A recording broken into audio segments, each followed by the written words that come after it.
and he was known as the meanest man in Habersham. So this is my story.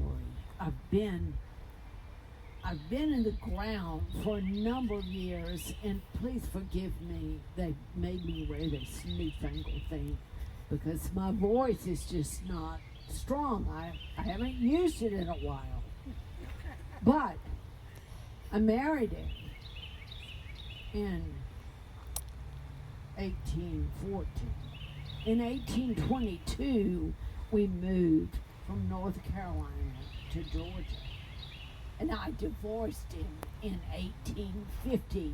And these are my papers, my divorce papers. I treasure these papers.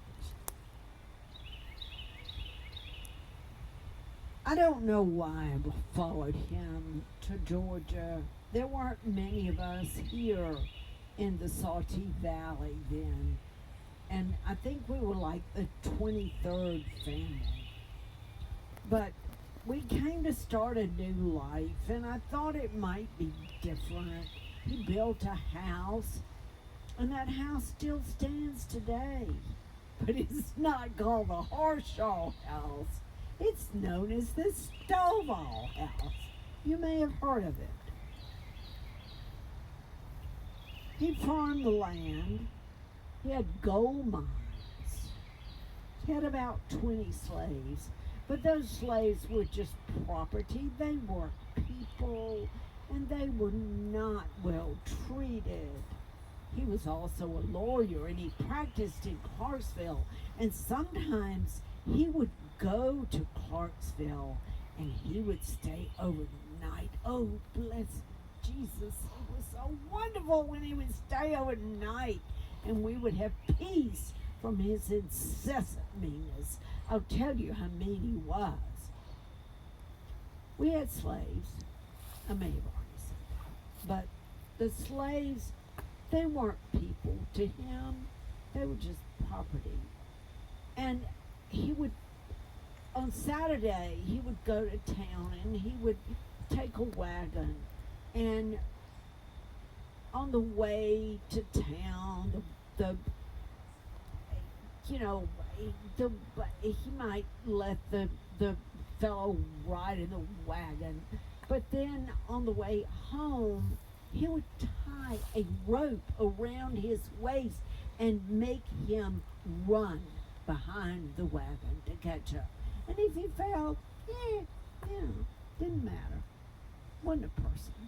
And then when they got too old to be of use, he would take them to the top of Lynch Mountain and push them off of the mountain.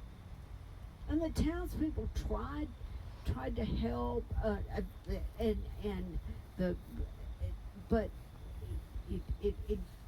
was hopeless. And so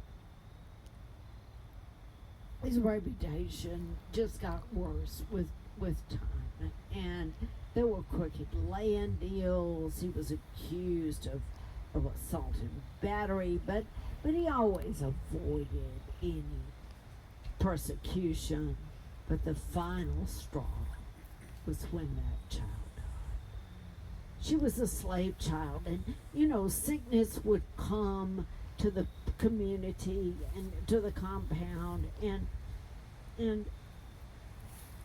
there was nothing we could do. And this poor child was sick, and she died, and I loved her. She was so adorable, and I bought her a little dress for her to be buried in, but Moses was away at the time, and he didn't know about it.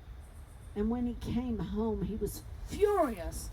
He found out that I had spent, $1, $2 on this dress. He had a slave go and dig her up and take the dress off, and he took the dress back to town, got the money back, and that was it. That was it. So I feared him for years. but I knew I had to get him out of my life. So 1850 was the year that divorce was made legal in Georgia, and I was first in line. I hired a lawyer, and I was awarded a divorce on October the 7th, and this is what it says. Uncongeniality of temper, disagreement of pursuits, bickering, heartburning, and strife. Fancy words for meanness, if you ask me. So, when he died in 1858, I knew he would want a marker, and so we made one for him. But it was not made of stone. Oh no, it was made of pine wood. And here it is. And it says, Moses Harshaw died and gone to hell.